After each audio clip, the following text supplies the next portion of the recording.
পরে, আমরা মারা গেলে পরে 40 দিন তারা আমাদেরকে মনে রাখবে কিনা সন্দেহ আছে। বিশ্বাস করছেন না? এই যে আমাদের অনেক আত্মীয় স্বজন মারা গেছে না, বছরে একটা বারো কি কবরস্থানে কেউ গিয়েছে?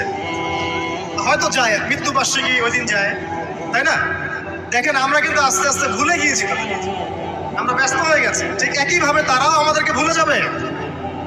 এই জন্যই আমি বারবার আপনাদেরকে মনে করে একটা কথা, আমার জীবন থেকে উপলব্ধি করি একটা কথা, যে একমাত্র আল্লাহ ছাড়া এই পৃথিবীতে এবং পরকালে আমাদের আপন বলে কেউ নাই। বাকি সবাই সবার স্বার্থের জন্য আছে। মানুষ মানুষের অবস্থানকেই মূল্যায়ন করে, মানুষ মানুষের অবস্থানকেই মূল্যায়ন করে।